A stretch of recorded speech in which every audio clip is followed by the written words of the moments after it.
അസ്സലാമു അലൈക്കും വറഹ്മത്തുള്ളാഹി വബറകാതുഹു. അൽഹംദുലില്ലാഹി വസ്സലാത്തു വസ്സലാമു അലാ റസൂലില്ലാഹ് വഅലാ ആലിഹി വസഹ്ബിഹി അൽ-ഫായിസീന ബിറളില്ലാഹി അമ്മാ ബഅദ്. സഹോദരങ്ങളെ, ഇനി ജബ്ബാർ പറയുന്ന വളരെ ലളിതമായിട്ടുള്ളൊരു സംഗതി ഉണ്ട്. അതെന്താണെന്നല്ലേ, ബാപ്പ മക്കളോട് ഞാനാണടാ നിങ്ങളുടെ വാപ്പ എന്ന് പറയാൻ വേണ്ടി അവരുടെ പിന്നാലെ മിഠായിയായിട്ട് നടക്കില്ല. അതുപോലെ തന്നെ അവരുടെ പിന്നാലെ വടിയെടുത്ത് അവരെ പേടിപ്പിക്കാറില്ല. ബാപ്പ മക്കളോട് വാത്സല്യപൂർവ്വം പെരുമാറിയാൽ തന്നെ മക്കളത് അംഗീകരിക്കുമല്ലോ. അപ്പോൾ ദൈവത്തിന് അങ്ങനായിട്ട് പെരുമാറിയാൽ മനുഷ്യരത് അംഗീകരിക്കൂല എന്നാണ് ഇവരുടെ ചോദ്യം. ഇത് കേട്ടാൽ എന്തൊരു യുക്തിഭദ്രമായിട്ടുള്ള ചോദ്യം അല്ലേ. ഊളത്തരങ്ങൾ പറയാന്നുള്ളത് യുക്തിവാദത്തിൻ്റെ ജനിതകമായിട്ടുള്ള അതിൻ്റെ രാസപ്രക്രിയയിൽ കൂടിച്ചേർന്നിട്ടുള്ളൊരു സംഗതിയാണ്. ഇവിടെ ഒരു ബാപ്പ അല്ലെങ്കിൽ അച്ഛൻ, പിതാവ്, ആ പിതാവ് തൻ്റെ പിതാവാണെന്ന് മകനോട് പറയാറില്ല എന്നത് ശരിയാണ്. ഞാനാണടാ നിൻ്റെ പിതാവ് എന്ന് പറയില്ല. അതിന് കാരണം എന്താണ്? ശരിയായിട്ടുള്ള ബന്ധത്തിൽ, വിവാഹബന്ധത്തിലാണ് ഈ കുട്ടി ജനിച്ചിട്ടുള്ളതെങ്കിൽ ആ കുട്ടിയുടെ മാതാവ് ആ കുട്ടിയെ ബോധ്യപ്പെടുത്തും, എടാ നിൻ്റെ അച്ഛൻ ഇന്ന ആളാണ്. കുട്ടി ചെറുപ്പത്തിലേ അത് കേട്ടാണ് വളരുന്നത്. അപ്പോൾ അമ്മ പറയണതിൽ അസത്യം ഉണ്ടാവില്ല, അത് വസ്തുതയാണ് എന്ന് ഈ കുട്ടി വലുതാവുമ്പം വിശ്വസിക്കുന്നു. അതിൻ്റെ മുമ്പ് ആ കുട്ടിയെ അമ്മ ബോധ്യപ്പെടുത്തുമെന്ന് മാത്രമല്ല, അച്ഛൻ തന്നെയും അല്ലെങ്കിൽ പിതാവ് തന്നെയും ആ കുട്ടിയെ പലപ്പോഴും എടുത്ത് ലാളിച്ച് മുട്ടായിയൊക്കെ കൊടുത്ത് ചിലപ്പോൾ വികൃതി കാണിക്കുമ്പം ചൂരലെടുത്ത് അടിച്ചിട്ടൊക്കെ തന്നെയാണ് പഠിപ്പിക്കുന്നത്. അത് പണ്ടും അങ്ങനെയാണ്, ഇപ്പോഴും അങ്ങനെ തന്നെയാണ്. അതുകൊണ്ട് കുട്ടിക്ക് നല്ല ബോധ്യമുണ്ട്, ഇതിൻ്റെ അച്ഛനാണ് അല്ലെങ്കിൽ എൻ്റെ പിതാവാണ്, എൻ്റെ വാപ്പയാണെന്നൊക്കെ. ഇവിടെ അമ്മയും അച്ഛനും മനുഷ്യൻ്റെ കുട്ടിയുടെ മുമ്പിൽ കണ്ണാൽ കാണപ്പെടുന്ന ആളുകളാണ്. എന്നാൽ ദൈവം, അള്ളാഹു, മനുഷ്യന് ആ ദൈവത്തെ കാണാനുള്ള കണ്ണില്ല എന്നുള്ളതാണ്.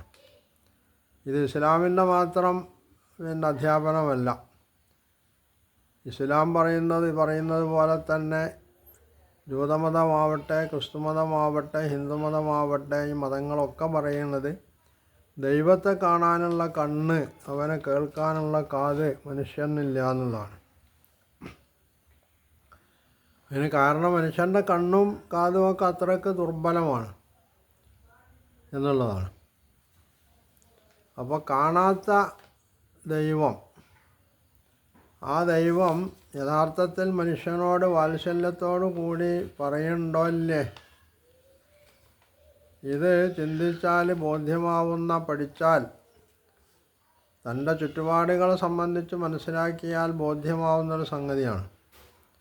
പിതാവും മാതാവും കുട്ടിയോട് എത്രമാത്രം വാത്സല്യത്തോടും സ്നേഹാത്മസരണമായിട്ടുമാണോ പെരുമാറുന്നത്, അതിലേറെ സ്നേഹവാത്സല്യത്തോടുകൂടി ആണ് അള്ളാഹു, ദൈവം, മനുഷ്യനോട് പെരുമാറിയിട്ടുള്ളത്. മനുഷ്യനോട് എന്നല്ല, ജീവജാലങ്ങളോടൊക്കെയും അങ്ങനെയാണ് പെരുമാറുന്നത്. ഇവിടെയുള്ള വ്യത്യാസം ദൈവത്തെ കണ്ണിൽ കാണുന്നില്ല എന്നതുകൊണ്ട് ജബ്ബാറിനെപ്പോലുള്ള സംശയാലുക്കളോ നിഷേധികളോ ആയിട്ടുള്ള ആളുകൾ കാണാത്തത് കൊണ്ട് ഇല്ല എന്ന് തീരുമാനിക്കുകയാണ്. ഇവിടെ മനുഷ്യൻ അനുഭവിക്കുന്ന ഒരുപാട് എണ്ണിയാലൊടുങ്ങാത്ത അനുഗ്രഹങ്ങൾ, സൗകര്യങ്ങൾ, ജീവിത വിഭവങ്ങൾ, ഇതൊക്കെ ആര് നൽകിയതാണ്?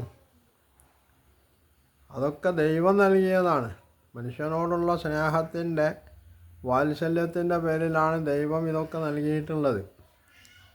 അവൻ കുടിക്കുന്ന, അവൻ വിശ്വസിക്കുന്ന വായു, അതുപോലെ തന്നെ അവൻ കുടിക്കുന്ന വെള്ളം, അവൻ അനുഭവിക്കുന്ന ചൂടും തണുപ്പും, അവൻ കഴിക്കുന്ന ഭക്ഷണം, ഇങ്ങനെ എന്തൊക്കെ അനുഗ്രഹങ്ങൾ അവൻ അനുഭവിക്കുന്നുണ്ടോ അതൊന്നും വെറുതെ ഉണ്ടായിട്ടുള്ളതല്ല. അതൊക്കെ ദൈവം ഇവിടെ അവൻ ജനിക്കുന്നതിന് മുമ്പ് തന്നെ സംവിധാനിച്ചു വച്ചിട്ടുള്ളതാണ്.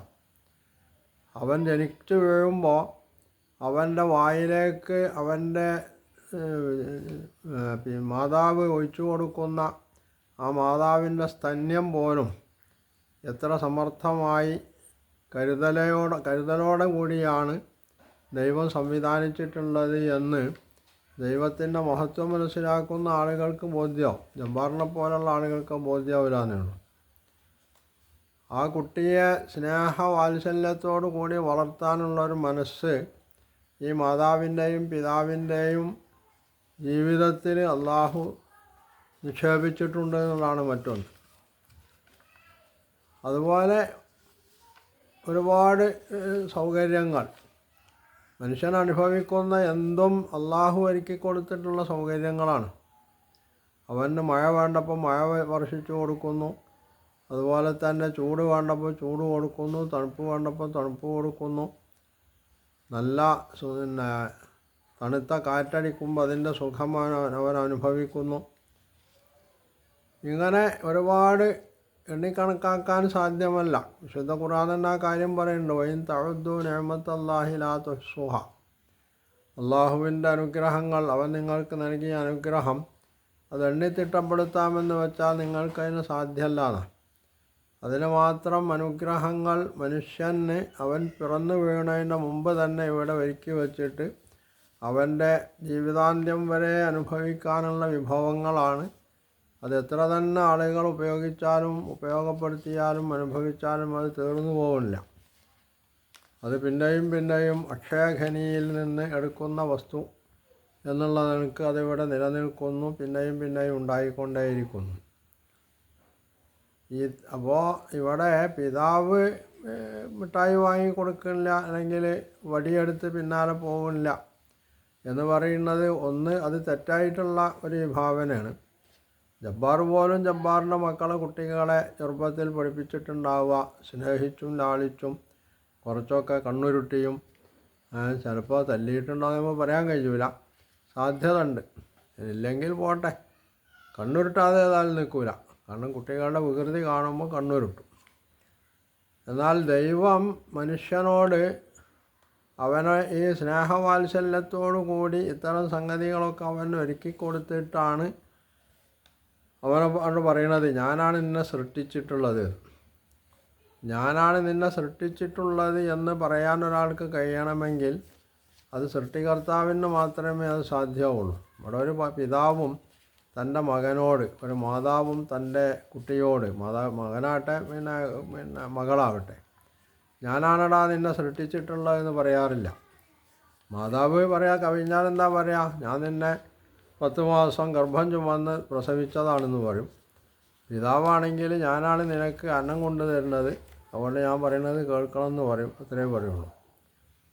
ഇവിടെ മനുഷ്യനോട് പറയുന്നത് ഞാനാണ് നിന്നെ സൃഷ്ടിച്ചത് എന്നാണ്. ആ അവകാശവാദം ഉന്നയിക്കാൻ ഇവിടെ ആർക്കും സാധ്യമല്ല. ഇവിടെ ബഹുദൈവവിശ്വാസികൾ പൂജിക്കുന്ന മറ്റ് ദൈവങ്ങൾ, വ്യാജ ദൈവങ്ങൾക്ക് പോലും അങ്ങനെ ഒരു അവകാശവാദമില്ല.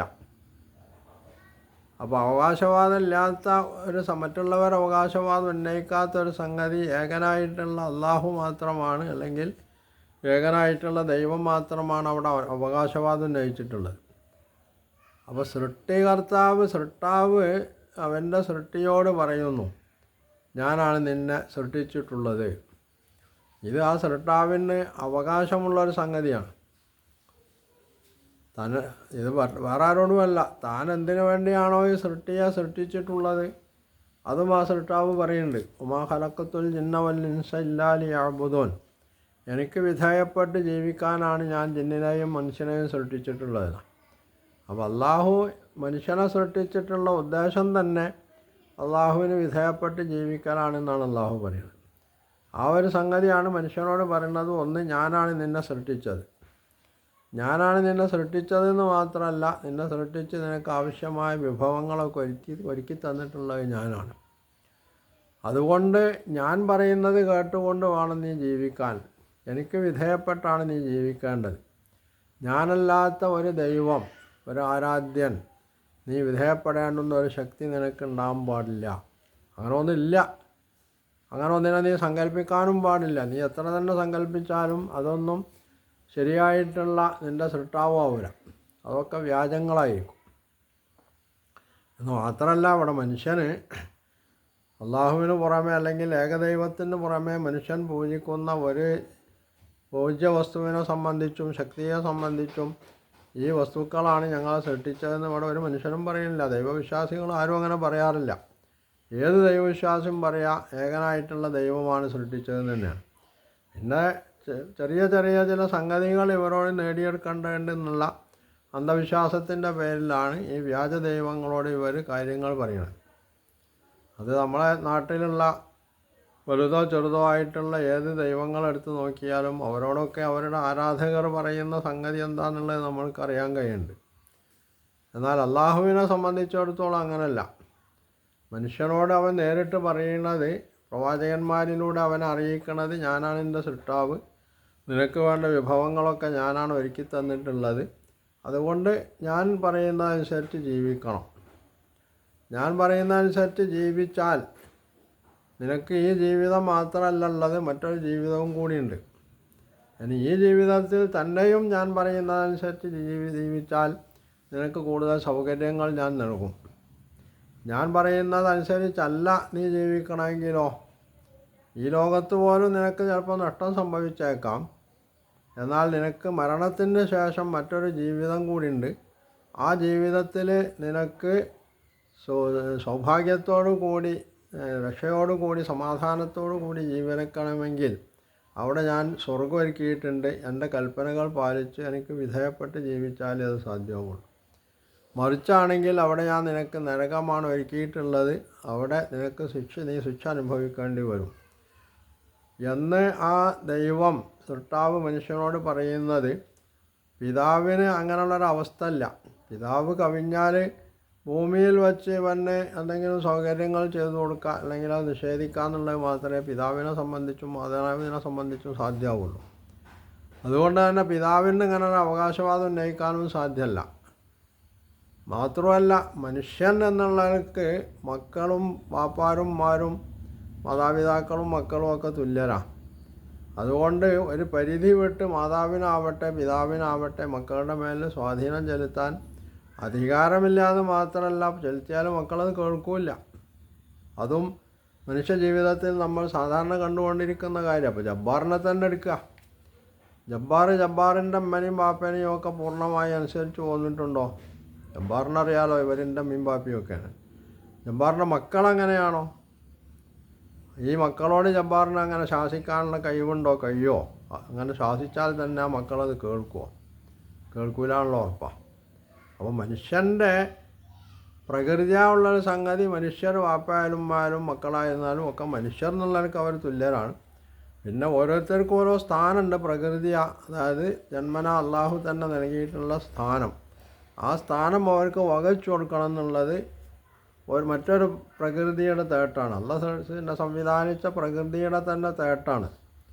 ആ തേട്ടനുസരിച്ചാണ് മനുഷ്യൻ ഉമ്മയെ വാപ്പയെ അതുപോലുള്ള ആളുകളെയൊക്കെ ആദരിക്കുന്നതും ഉമ്മയും ബാപ്പയും മറ്റുമൊക്കെ ഈ മക്കളെ സ്നേഹിച്ച് ലാളിച്ച് കൊണ്ടു നടക്കണമൊക്കെ. എന്നാൽ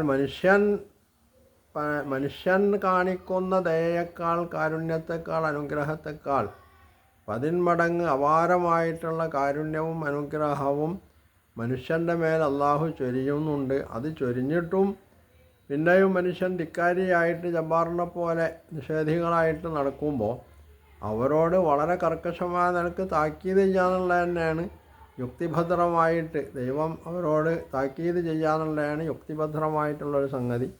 അതുപോലെ മനുഷ്യൻ ദൈവത്തെ അംഗീകരിച്ചുകൊണ്ട് ജീവിക്കുകയാണെങ്കിൽ അവർക്ക് കിട്ടാൻ പോകുന്ന നേട്ടങ്ങളെക്കുറിച്ച് അവരെ അറിയിക്കുക എന്നുള്ളതും അത് യുക്തിഭദ്രമായിട്ടുള്ളൊരു സംഗതിയാണ്. നേരെ മറിച്ചുള്ളതാണ് യുക്തിഹീനമായിട്ടുള്ള, യുക്തിവിരുദ്ധമായിട്ടുള്ള സമീപനം എന്ന് പറഞ്ഞത്. ഇവിടെ ജബ്ബാർ യുക്തിവിരുദ്ധതയുടെ പിന്നാലെയാണ് പോകുന്നത്. ഇസ്ലാം യുക്തിഭദ്രമായിട്ടുള്ള സംഗതിയാണ് മനുഷ്യൻ്റെ മുമ്പിൽ അവതരിപ്പിക്കുന്നത് എന്ന വ്യത്യാസമാണുള്ളത്. പക്ഷെ അത് ജബ്ബാറിന് മനസ്സിലാവില്ല. കാരണം ജബ്ബാർ എന്ന് പറയുന്ന ഈ മനുഷ്യൻ അല്ലെങ്കിൽ അതുപോലുള്ള ആളുകൾ അവർക്ക് യുക്തിവാദമേ ഉള്ളൂ, അവർക്ക് യുക്തിബോധമില്ല എന്നുള്ളതാണ് അതിനുള്ള കാരണം.